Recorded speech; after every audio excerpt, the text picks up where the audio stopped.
Well, good evening, visitors. Welcome to the Australian War Memorial's Last Post ceremony. My name's Richard Cruz, and joining us today from the Australian Army is Major Conway Bown. We're honoured to acknowledge the members of the Timorese Defence Force who are joining us this evening. We welcome the veterans who have served, those that are still serving, and the families that support them.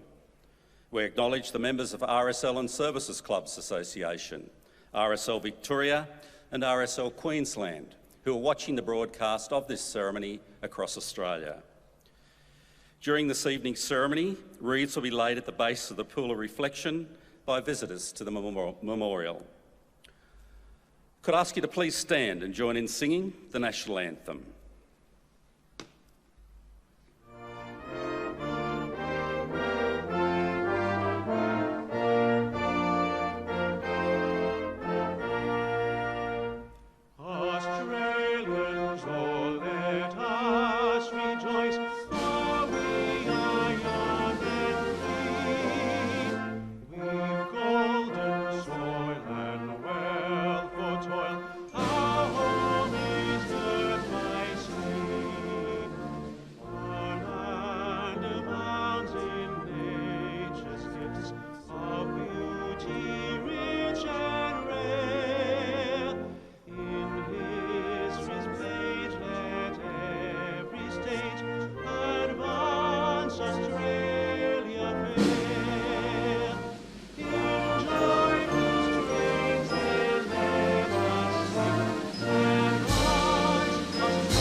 If you're able, please be seated. The Australian War Memorial was the vision of Charles Bean, Australia's First World War official historian. Bean landed with the Australian troops on Gallipoli and stayed with them at the front through to the end of the war. The idea of this national memorial and museum came to him at Pozières, France, in the depths of the bloody fighting of 1916. Bean's idea was that this would be a place where families and friends could mourn loved ones buried in faraway places. It would also be a place that could help all Australians understand what these men and women had endured and what they had done for us. Bean's vision, to which we remain true, is best expressed as inscribed in the entrance to the memorial's galleries. Here is their spirit, in the heart of the land they loved, and here we guard the record which they themselves made. Tonight we'll read the story behind just one of those on the Roll of Honour, which lists the names of more than 102,000 men and women who have given their lives for us in war and operations over more than a century. But first we present a lament, Flowers of the Forest. Wreaths and floral tributes will now be laid at the base of the Pool of Reflection.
Today we remember and pay tribute to Private Frank Humphrey. Born in Hull, in Yorkshire, England, Frank Humphrey was 33 years old and working as a bricklayer when he joined the Kiwi recruiting march to Sydney from Uganda.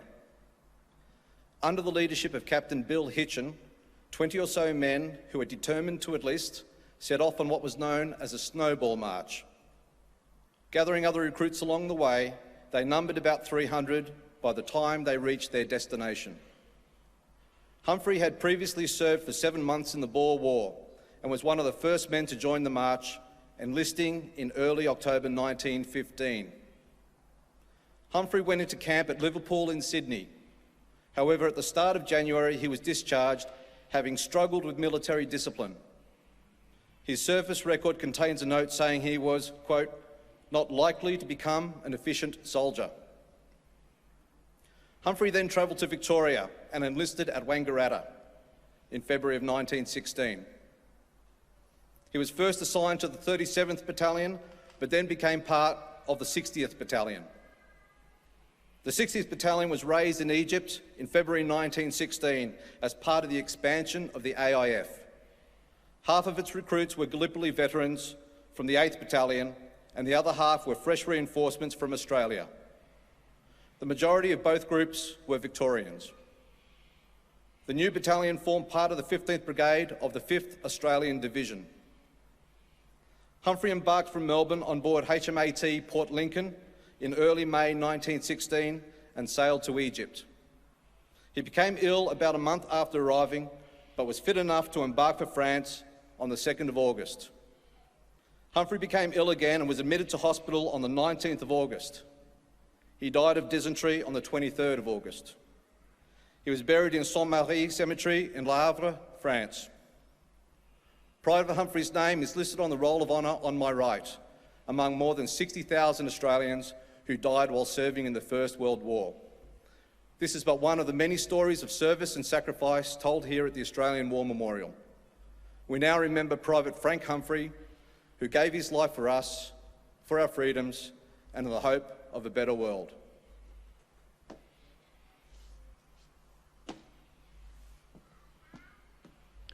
Please stand for the reading of the Ode and the sounding of the last post.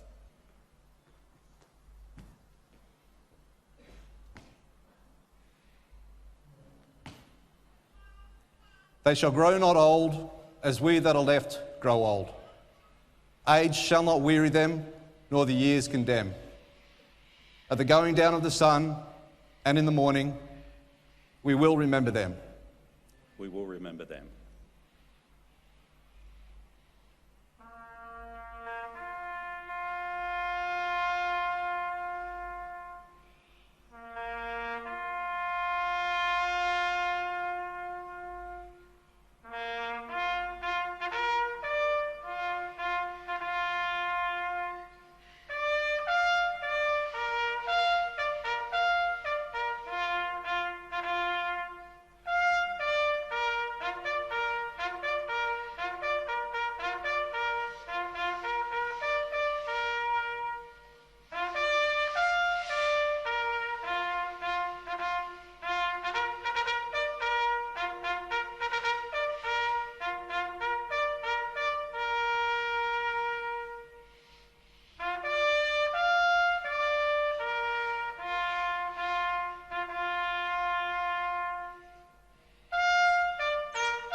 Lest we forget.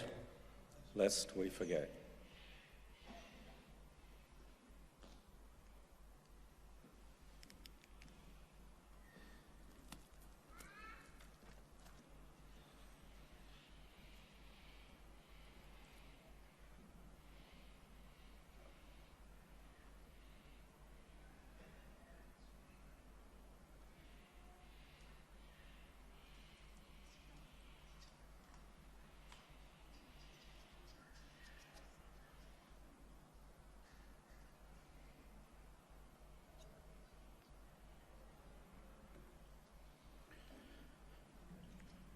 We leave you this evening with the words of the memorial's founder, Charles Bean. Many a man lying out there at Pozières or in the low scrub at Gallipoli, with his poor, tired senses barely working through the fever of his brain, has thought in his last moments, well, it's over. But in Australia, they will be proud of this. Ladies and gentlemen, girls and boys, that concludes the last post ceremony. We thank you for visiting the Australian War Memorial and wish you all a very good evening. Thank you.